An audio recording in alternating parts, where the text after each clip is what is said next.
የእግዚአብሔር መንፈስ ቅዱስ ውስጥ ራሳችንን ከተን ጌታን እያከበርን የእግዚአብሔርን ቃል እያነበብኩ ጥቂት ደቂቃ ንስሐ በመግባት ከጸለይን በኋላ በጌታ ፊት ሆነን ጌታን ራት እንወስዳለን። ክብር ለመንፈስ ቅዱስ ይሁን። እግዚአብሔር ቃል የሚነግረውን ለነግራችሁ ፈልጋለሁ። ከዛ በፊት ግን ሁላችን ንስሐ እንግባ። ጌታን ራት ስትወስዱ እግዚአብሔር ያድሳቸዋል፣ ታሪካቸውን ይቀይራል። አዲስ ሰው ትሆናላችሁ፣ ሌላ ሰው ትሆናላችሁ። የቤታችሁ ታሪክ ይቀየራል። ሁሉም ሰው ይህን ማመን በጣም ያስፈልጋል። እንጀራውን መብላት የኢየሱስን ደም መጠጣት ዝም ብሎ የሚሆን አይደለም። ሁላችን ብንዘጋጅ በጣም ያስፈልጋል። እንደዚህ ይላል፣ አነባለሁ የእግዚአብሔር ቃል እንደዚህ ይላል። ጌታም ኢየሱስ አልፎ በተሰጠበት በዚያች ሌሊት እንጀራን አነስቶ አመሰገነ፣ ቆርሶም እንካችሁ ብሉ፣ ይህ ስለ እናንተ የሚሆን ሥጋዬ ነው፣ ይህን ለመታሰቢያዬ አድርጉት አለ። እንደዚሁም ከእራት በኋላ ጽዋን ደግሞ አንስቶ ይህ ጽዋ በደሜ የሚሆን አዲስ ኪዳን ነው፣ በጠጣችሁት ጊዜ ሁሉ ይህን ለመታሰቢያዬ አድርጉት አለ። ይህንን እንጀራ በበላችሁ ጊዜ ሁሉ ይህንም ጽዋ በጠጣችሁ ጊዜ ሁሉ ጌታ እስኪመጣ ድረስ ሞቱና ትንሣኤውን ትናገራላችሁ። ስለዚህ ሳይገባ ይህንን እንጀራ የበላ ወይም የጌታን ጽዋ የጠጣ ሁሉ የጌታ ሥጋና ደም ዕዳ አለበት። ሰው ግን ራሱን ይፈትን፣ እንዲሁም ከእንጀራው ይብላ ከጽዋም ይጠጣ። ሳይገባው የሚበላና የሚጠጣ የጌታን ሥጋ ስለማይለየው ለራሱ ፍርድ ይበላልና ይጠጣም። ስለዚህ በእናንተ ዘንድ የደከመና የታመመ ብዙዎች አሉ፣ ኃያሎች አንቀላፍተዋል። ራሳችሁን ብንመረምር ግን ባልተፈረደብን ነበረ ይላል። ክብር ለኢየሱስ ይሁን። ይህንን ደም ይህንን ሥጋ ስትወስዱ ፍርድ እንዳይሆንባችሁ ሳይገባ እንዳትወስዱ። የገባችሁ ይሁን። ከሰው ጋር የተጣላችሁ ንስሐ ግቡ። በተላበት ችግር ውስጥ ያላችሁ አምላካችሁ በእግዚአብሔር ፊት ንስሐ ግቡ። በጌታ ፊት ራሳችሁን አሳዩ።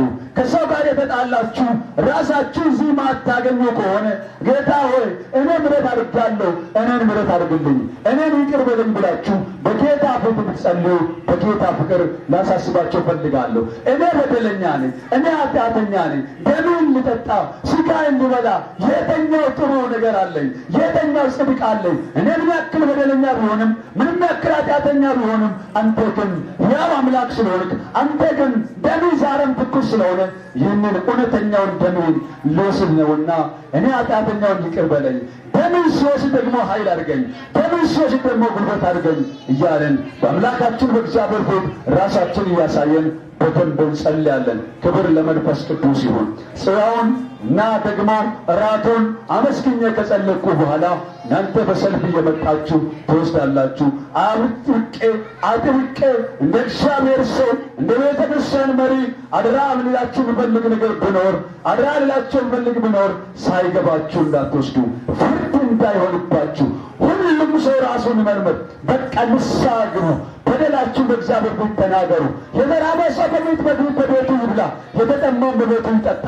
ነገር ግን ይሄ ፈውስ እንዲሆንላችሁ ዘንድ፣ ይሄ ጉብኝት እንዲሆንላችሁ ዘንድ፣ ይሄ ለእናንተ አቅም እንዲሆንላችሁ ዘንድ የጌታ ኢየሱስ ደምና ሥጋ ምሳሌ እንዲሆንላችሁና መታሰቢያ እንዲሆንላችሁ ዘንድ እንድትወስዱ ብሎ የእግዚአብሔር ቃል ያስጠነቅቀናል። እግዚአብሔር ሆይ ደሜን ስጠጣ ኃይሉ በእኔ ውስጥ ይለፍ፣ ሥጋን ስበላ አቅም ይሁንልኝ፣ የጸሎት ኃይል የአገልግሎት ኃይል እግዚአብሔር ጉልበትን አበርታኝ እያለን ሁላችንም ጸልያለን። አምላካችን እግዚአብሔር ስም የተባረከ ይሁን። እንዲህም አለ። ጌታም እራቱን አነሳና እንደዚህ አለ፣ አባቴ አመሰግናለሁ አለ፣ ጸለየ። ከዛም ቆርሶ ሰጣቸው። እንኩ ብሉ፣ ስለ እናንተ ተሰቅሎ ስለ እናንተ ተቆርሶ ስለ እናንተ የደማው ሥጋዬ ነው አለ። ከዛ በኋላ እራቱን ማመጣ፣ አመሰገነ። እንኩ ጠጡ፣ ይሄ ለእናንተ የሚሆን አዲስ ኪዳን የሚሆን ደሜ ነው አለ ይላል። አምላካችንና አባታችን ሆይ ስለ ተሰቀለው ስለዚህ ሥጋ እናመሰግንሃለን።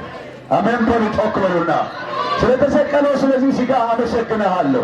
ስለኛ ብሎ ስለተወካው ስለዚህ ሥጋ አመሰግንሃለሁ። ዋጋ ስለከፈልክ እናመሰግንሃለን። ስለ ሞትክ እናመሰግንሃለን። ሞትን ልባርገህ ስለተነሳ እናመሰግንሃለን። ይህ ሥጋ ስንወስድ መታሰቢያ እንድታደርገን ጸለይን። አንተን ማወቅ እንድንጨምርልን እንድትረዳን ጸለይን። ኢየሱስም ደግሞ እራት በኋላ ጽዋውንም አነሳ፣ እንዲህ ብሎም ጸለየ። ጌታ እግዚአብሔር እኛም ደግሞ ጸልያለን። ስለዚህ ስለፈሰሰው ስለ ንጹሕ ደም ኢየሱስ እናመሰግንሃለን። ስላፈሰስከው ስለዚህ ደም እናመሰግናለን። ክብር ሁሉ ለታላቁ ስም ይሁን። አሁን እንጸልያለን። ጌታ ሆይ በኢየሱስ ስም ይህንን በምሳሌ ስንወስድ ለኃጢአትና ለበደል ለፍርድ እንዳይሆን ጌታ ሆይ ኃይልን ጨምረ ለወንጌል ምስክርነት አቅም እንድታደርገን እጸልያለሁ። ሞትና ትንሣኤውን እንድናስብ እንድትረዳን ጸለይኩኝ። ስለ ሁሉ ተመስገን። ኢየሱስ ጌታ ስም አሜን። ሁላችን ራሳችንን